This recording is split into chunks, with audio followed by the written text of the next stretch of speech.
अस्सलाम वालेकुम। दार-ए-अरकम स्कूल बल्दिया town campus से मैं हूं आपका मैथ का टीचर। ग्रेड 5 की मैथ आज हम पढ़ रहे हैं। यूनिट 1 हमारे पास है नंबर्स एंड अरिथमेटिक ऑपरेशन। इसमें हमारा आज का जो टॉपिक है वो है मल्टीप्लिकेशन। एडिशन हमने इससे पहले पढ़ ली थी, एडिशन एंड सब्ट्रैक्शन। आज हम पढ़ रहे हैं मल्टीप्लिकेशन ऑफ लार्ज नंबर्स।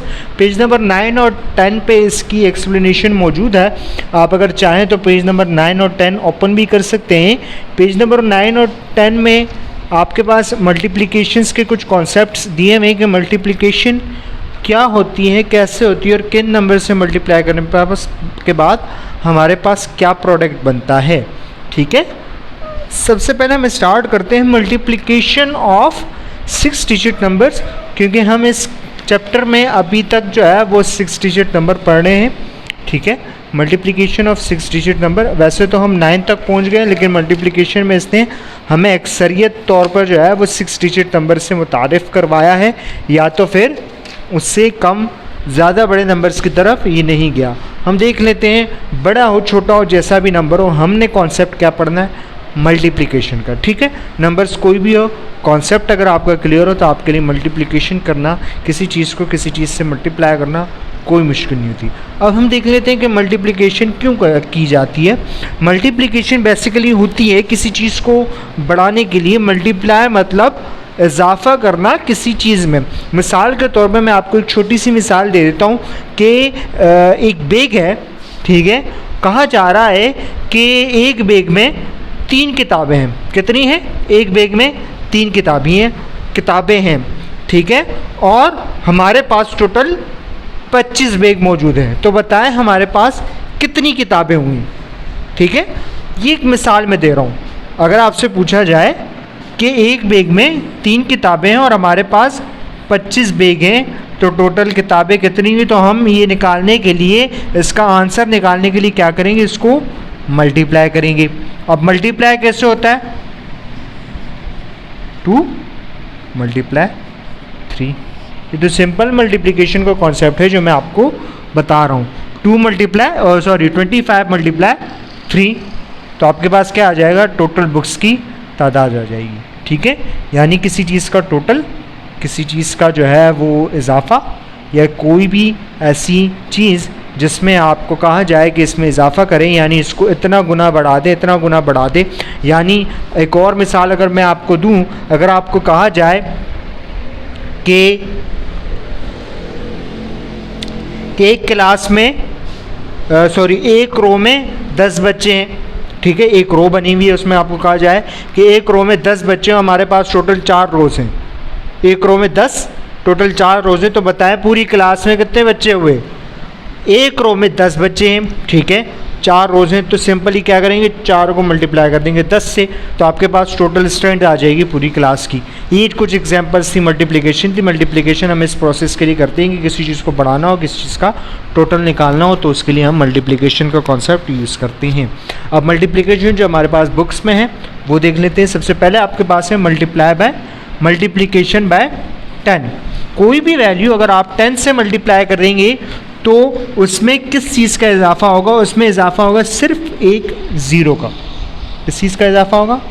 सिर्फ एक ज़ीरो का। देख लेते हैं, 8 2 3 6 6 1। करेक्ट स्पेसिंग के साथ मैंने लिख दी है वैल्यू। हमें कहा जा रहा है इसको मल्टीप्लाई करो 10 से। ठीक है, हमने इसको एक ले ली, हमने पहले इसको सॉल्व कर लेते हैं। वैसे इसको सॉल्व करने की ज़रूरत नहीं पड़ती, आप बुक में इसको सॉल्व नहीं करेंगे। आपके मैं सिर्फ बता रहा हूँ, प्रूफ करवा रहा हूँ आपको कि वाकई में सिर्फ एक ज़ीरो का इजाफा होता है या एवं ही है। ठीक है, मल्टीप्लाई बाय 10, ज़ीरो से मल्टीप्लाई होगी, सारी वैल्यू ज़ीरो हो जाएगी। ठीक है, अब एक और चीज़, एक और कॉन्सेप्ट यहाँ पे आ गया। वैसे तो मैं आगे करवा लेने वाला था, लेकिन यहाँ आ गया तो मैं यहाँ करवा लेता हूँ, आगे मैं दोबारा भी करवा दूँगा। अब देखिए, ये जो हमारे पास 10 है, इसमें ये 0 यूनिट है। ठीक है, 0 हमारे पास क्या है, यूनिट, और ये जो 1 है ये हमारे पास टेंस है। तो जब हमने यूनिट से मल्टीप्लाई किया तब तो सारा मल्टीप्लिकेशन हो गया। अब हम आए टेंस में। जब टेंस में आए तो हमारा यूनिट क्या हो गया, यूनिट हमारा हो गया 0। यूनिट हमारा क्या हो जाएगा, 0। यानी हम यूनिट में 0 लिख देंगे। और मल्टीप्लिकेशन का जवाब हम स्टार्ट कहाँ से लेंगे? 10 से। 1 1 ज़ा 1, 1 6 ज़ा 6, आगे आ जाते हैं 1 6 ज़ा 6, 1 3 ज़ा 3, 1 2 ज़ा 2, 1 8 ज़ा 8। ठीक है, इसके बाद हम इन दोनों को ऐड कर देते हैं। इन दोनों को ऐड किया 0 0 0 0 1 6 6 3 2 8। अगर आप गौर से देखें तो ये बिल्कुल सेम ये नंबर है, सिर्फ इसमें इजाफा किस चीज़ का हुआ है? एक 0 का। ये आपका आंसर है। यहाँ तक ये वैल्यू बिल्कुल सेम है, जो सवाल था वही है, सिर्फ एक 0 का इजाफा हुआ। 0 का इजाफा क्यों हुआ? क्योंकि ये 10 से मल्टीप्लाई हुआ। इसी तरह अगर आपको कहा जाए कि किसी भी वैल्यू को 100 से मल्टीप्लाई करो, तो चूंकि हमारे पास अब यही वैल्यू अगर हम लें, इस वैल्यू को कहा जाए कि आप 100 से मल्टीप्लाई करो, तो 100 में हमारे पास कितने 0 होते हैं? 2। तो इस वैल्यू में किसका इजाफा हो जाएगा? 2 0 का। यानी ये आप अगर 10 हो, 100 हो, 1000 हो, जितना भी हो, ठीक है, ये जो है 10 100 1000 10,000, ठीक है, मिलियन या जितने भी ऐसे वैल्यूज जिसमें 1 के बाद बाकी सारी वैल्यूज 0 होती हैं, तो जितना आपके पास ज़ीरोस होते हैं आपने इस नंबर के आगे 0 लगा देने, तो वो आपका क्या होगा? आंसर होगा। इसीलिए इसको सॉल्व करने की ज़रूरत नहीं पड़ती, बस आप बिना सॉल्व किए भी इसको कर सकते हैं। ठीक है, सिंपल हल हो गया, कोई इशू होना तो नहीं चाहिए क्योंकि सिंपल ही था। ठीक है, आगे बढ़ते हैं मल्टीप्लिकेशन के अगले को। अब इससे रिलेटेड भी आपके पास क्वेश्चन है, यानी आपके पास क्वेश्चन है मल्टीप्लाई बाय 10, तो आप बजाय इसके कि पूरा सॉल्व करें, उसमें अपना टाइम ज़ाया करें, तो जो आपकी वैल्यू उसके आगे एक 0 लगाए, आप मल्टीप्लाई बाय 10 आंसर आ गया। मल्टीप्लाई बाय 100 का है तो उसी वैल्यू के आगे 2 0 लगा दें। मल्टीप्लाई बाय 1000 का है तो उसके आगे 3 0 आ जाएंगे, तो आपका आंसर आ जाएगा। अब हम लेते हैं एक और मिसाल। हमारे पास एक किस्म की मल्टीप्लिकेशन ये भी होती है कि हमें कहा जाता है एक वैल्यू दी जाती है 6 6 1 2 2 3, इसको मल्टीप्लाई करें 23 से, मिसाल के तौर पे। ठीक है, ये हमारे पास। अब इसमें ये जो हमारे पास नंबर है जो मल्टीप्लाई हो रहा है, इसको हम क्या कहते हैं? इसको हम कहते हैं मल्टीप्लिकेंट। क्या कहते हैं? मल्टीप्लिकेंट कहते हैं। और जो मल्टीप्लाई कर रहा है, यानी जिस चीज से ये वैल्यू मल्टीप्लाई हो रही है, वो क्या होगा? मल्टीप्लायर। क्या होगा? मल्टीप्लायर। ठीक है, अब जब हम इसको सॉल्व करेंगे, सॉल्यूशन के बाद जो हमारे पास आंसर आएगा, उस आंसर को हम क्या कहते हैं? उस आंसर को हम कहते हैं प्रोडक्ट। ठीक है, यानी मल्टीप्लिकेशन को जो आपका आंसर होता है, चाहे किसी भी चीज़ को आप किसी भी चीज़ से मल्टीप्लाई करें, जो आपके पास आंसर आता है वो आंसर क्या कहलाता है? प्रोडक्ट कहलाता है। यानी इन दोनों का मल्टीप्लिकेंट और मल्टीप्लायर का प्रोडक्ट क्या है? वो इसका आंसर है। यानी इसका आंसर क्या होता है? प्रोडक्ट होता है। यानी इसका आंसर यहाँ जो वैल्यू आएगी वो क्या होगी? वो प्रोडक्ट होगा इन दोनों का। ठीक है, हम देख लेते हैं। यूनिट से मल्टीप्लाई कर रहे हैं सबको। 3 3 ज़ा 6, सॉरी 3 3 ज़ा 9, 3 2 ज़ा 6, 3 2 ज़ा 6, 3 1 ज़ा 3, 3 6 ज़ा 18, 8 यहाँ आ गया, 1 यहाँ ऊपर आ गया कैरी में, 2 6 ज़ा 18 और 1 19।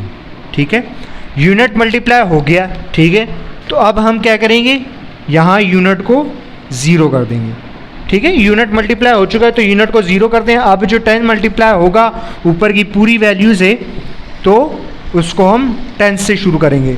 मल्टीप्लाई यूनिट से भी होगा, ये 10 से 100 से सबसे होगा, लेकिन स्टार्ट हम कहाँ से लेंगे? 10 से। यूनिट हमारे यहाँ पे 0 जाएगा।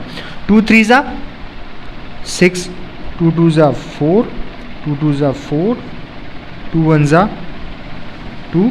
यहाँ आपने वैल्यूज़ का ध्यान रखना है प्रॉपर कि एक वैल्यू के नीचे ही दूसरी वैल्यू आनी चाहिए। 2 6 ज़ा 12, 2 यहाँ चला गया, 1 यहाँ कैरी में आ गया, 2 6 ज़ा 12 और 1 13। ठीक है, अब हम क्या करेंगे, इन दोनों को ऐड कर लेंगे। इन दोनों को ऐड करेंगे, 9 और 0, 9 और 0 9, 6 और 6 12, 2 यहाँ आया, 1 ऊपर कैरी में चला गया। ठीक है, 6 और 4 10 और 1 11, 1 यहाँ आया, 1 ऊपर कैरी में चला गया। 1 और 3 4, 4 और 4 8, 8 और 2 10, 0 यहाँ आया, 1 ऊपर कैरी में चला गया। 9 और 1 10 और 2 12, 2 यहाँ आया, 1 ऊपर कैरी में। 1 और 1 2 और 3 5, और लास्ट में हमारे पास क्या रह गया, 1 रह गया, तो 1 को एज इट इज़ लिख दिया। ठीक है, ये हमारे पास मल्टीप्लिकेशन होती है। हमने देख लिया कि इन दोनों का प्रोडक्ट क्या आया, ये आया। अब ये चीज़ आपने याद रखनी है कि जो मल्टीप्लाई होता है वो मल्टीप्लिकेंट कहलाता है, जो मल्टीप्लाई करता है वो मल्टीप्लायर कहलाता है, और जो इनका आंसर होता है वो क्या कहलाता है, प्रोडक्ट। ठीक है, ये 3 चीज़ें इसमें जो है वो समझने वाली थी और याद रखने वाली थी। अब ये तो था 2 वैल्यूज से इसको मल्टीप्लाई करना। मिसाल के तौर पे आपके पास एक मल्टीप्लिकेशन आ जाए कि multiply this with 3 digit number आपके पास दिया जाए। मैं यहाँ सॉल्व कर लेता हूँ इसको। ठीक है, एक वैल्यू दी जाए कि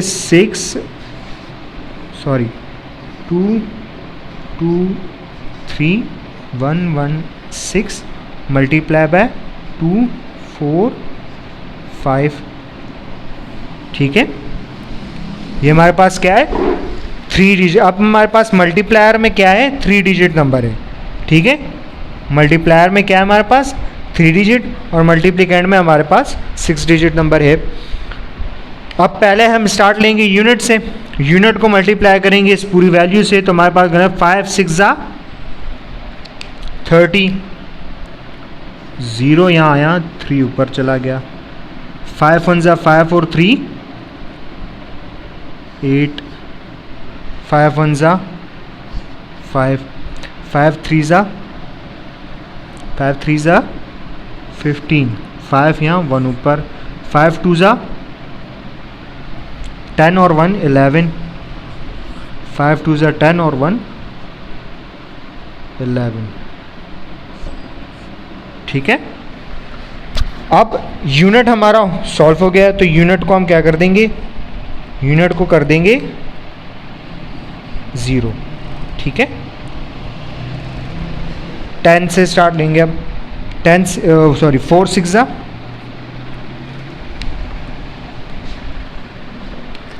4 को मल्टीप्लाई करेंगे 6 से, तो हमारे पास आ जाएगा 24,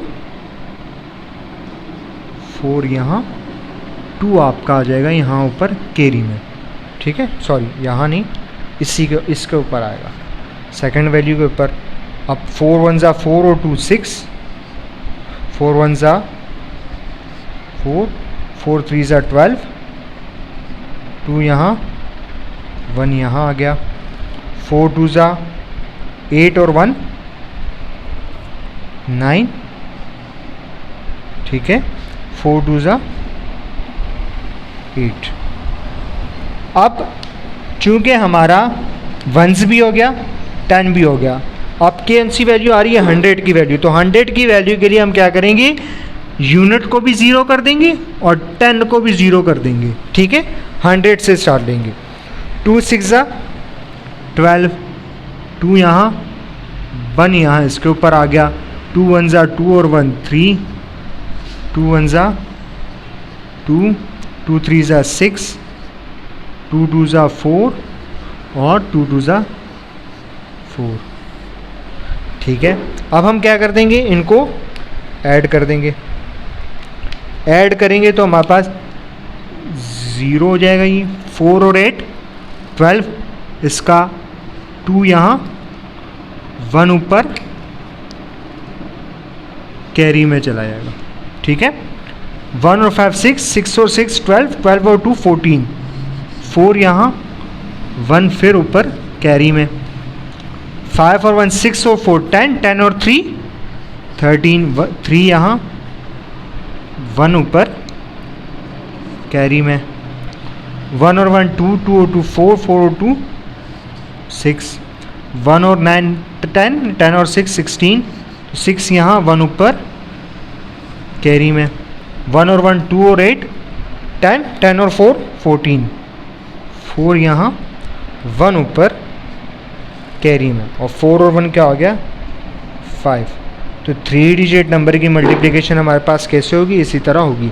इसमें जो याद रखने वाली चीज़ है वो ये है कि जब यूनिट आप मल्टीप्लाई कर देंगे तो नेक्स्ट जब आप 10 को मल्टीप्लाई करेंगे उसमें आपने यूनिट को 0 करना है, जब आप 100 को मल्टीप्लाई करेंगे तो यूनिट और 10 को दोनों को 0 करना है। इसी तरह 2 वैल्यूज़ में भी आपने सेम यही चीज़ करनी है। ये हमारे पास कॉन्सेप्ट था मल्टीप्लिकेशन का, कि मल्टीप्लाई कैसे होता है, किस तरह होता है, आपने देख लिया। मल्टीप्लाई आपने लास्ट क्लास में भी पढ़ा होगा, पिछली क्लासेस में। ये भी सेम उसी तरह मल्टीप्लाई सारी क्लासेस में सेम होते हैं, बस ये लार्ज नंबर से हैं तो आपको थोड़ा सा डिफिकल्ट होगा। ज़ाहिर है जब आप 3 वैल्यूज़ को डिवाइड करेंगे तो थोड़ा सा आपका चार्ट भी बड़ा हो जाएगा, थोड़ी सी आपकी एडिशन भी बढ़ जाएगी, थोड़ी सी आपकी मेहनत भी बढ़ जाएगी। ठीक है, तो ये हमारा मल्टीप्लिकेशन का टॉपिक था। इससे रिलेटेड जो क्वेश्चन है वो आपकी नेक्स्ट डायरी में होंगे। आप ये पूरी वीडियो देख लीजिएगा, इसको अच्छे से समझ लीजिएगा, हो सके तो कुछ एग्जाम्पल खुद से बना के कर लीजिएगा। इंशाल्लाह मिलते हैं अगले लेक्चर में। आज का लेक्चर हमारा कंप्लीट हो गया। अल्लाह हाफिज़।